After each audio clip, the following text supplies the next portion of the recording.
வணக்கம் நண்பர்களே. நாம இந்த வீடியோவில் பார்க்க போற விஷயம் என்னன்னா, தங்கம் விலை அடுத்த வாரம் ஏறுமா இறங்குமா என்பதை குறித்துதான் பார்க்க போறோம். இப்ப பாத்தீங்கன்னா, போன வாரம் முழுவதும் தங்கம் விலை ஏற்ற இறக்கமாக தான் இருந்தது. காரணம், அமெரிக்கா ஈரான் போரில் போன வாரம் அமைதி ஒப்பந்தம் செய்து கொள்ளப்பட்டது. அதில் சரியாக நிறைவேறவில்லை.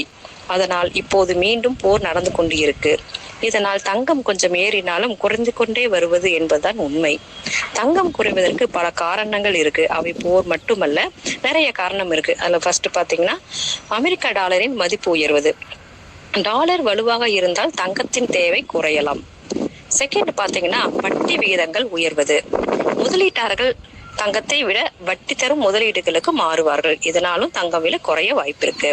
மூணாவது பாத்தீங்கன்னா, முதலீட்டாளர்கள் லாபம் எடுப்பது. தங்கம் அதிகம் உயர்ந்த பிறகு பலர் விற்பதால் விலை குறையலாம். ஃபோர்த் பாத்தீங்கன்னா, உலகளாவிய பொருளாதார நிலைமை மேம்படுவது. பாதுகாப்பு முதலீடாக தங்கம் வாங்குவது குறையலாம்.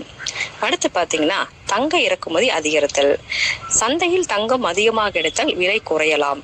மத்திய வங்கிகள் தங்கம் விற்பனை செய்தால் சில நாடுகளின் மத்திய வங்கிகள் தங்கத்தை விற்றால் விலை மீது அழுத்தம் ஏற்படலாம். இன்னொரு காரணம் பாத்தீங்கன்னா, சர்வதேச அரசியல் பதற்றம். இதன் காரணமாகவும் தங்கம் விலை குறைய வாய்ப்புள்ளது. குறுகிய கால வர்த்தகம். தினசரி வர்த்தகர்கள் அதிகமாக விற்பனை செய்தால் சில நாட்களுக்கு விலை வேகமாக குறையலாம். அடுத்து, பணவீக்கம் குறையும் எதிர்பார்ப்பு. பணவீக்கம் கட்டுப்பாட்டில் இருக்கும் என சர்வதேச சந்தை நம்பினால் தங்கத்தின் மீதான பாதுகாப்பு முதலீடு குறையலாம். ஆக மொத்தம் தங்கம் விலையை பொறுத்த வரைக்கும் ஏறுவதற்கும் இறங்குவதற்கும் பல காரணங்கள் இருக்குன்னு பல நிபுணர்கள் நம்ம கிட்ட சொல்லிட்டு வராங்க. கையில கொஞ்சம் இருந்தா கூட நீங்க கொஞ்சம் கொஞ்சமா சேமிச்சு தங்கம் வாங்கிக்கோங்க. சரிங்களா?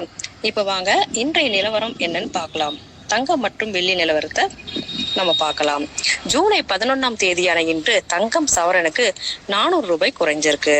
கிராமுக்கு 50 ரூபாய் குறைஞ்சிருக்கு. அதன்படி பார்த்தால் இன்று ஒரு சவரன் 1,06,400 ரூபாய்க்கு விற்பனை செய்யப்படுகிறது. கிராமுக்கு பார்த்தால் 13,300 ரூபாய்க்கு விற்பனை செய்யப்படுகிறது. வெள்ளி விலை கிராமுக்கு 5 ரூபாய் குறைந்து 240 ரூபாய்க்கு விற்பனை செய்யப்படுகிறது.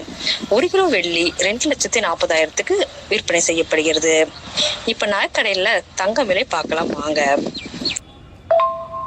கிராமுக்கு அடிப்படையில் ஒவ்வொரு கேரட்டிற்கும் எவ்வளவு விலை என்று இப்போது பார்க்கலாம். இப்ப பாத்தீங்கன்னா, 14 கேரட்டுக்கு 8,425 ரூபாய்க்கு நகைக்கடையில நம்மளுக்கு கொடுக்குறாங்க. கோல்டு இப்ப 18 கேரட்டுக்கு பாத்தீங்கன்னா 10,832 ரூபாய்க்கு விற்பனை செஞ்சுட்டு வராங்க. 22 கேரட்டுக்கு பாத்தீங்கன்னா 13,230 ரூபாய்க்கு விற்பனை ஆகுது. 24 கேரட் பாத்தீங்கன்னா 14,443 கேரட்டுக்கு விற்பனை செஞ்சுட்டு வராங்க. பிளாட்டினம் பாத்தீங்கன்னா 6,587 ரூபாய்க்கு விற்பனை செஞ்சுட்டு வராங்க. தங்க நகை கடையில இந்த மாதிரி ரேட்டு நம்மளுக்கு மார்க்கெட்டை விட கொஞ்சம் குறையறதுக்கு நிறைய காரணம் இருக்கு. சரிங்களா? இந்த மாதிரி தங்கம் மற்றும் வெள்ளி விலை நிலவரம் அறிய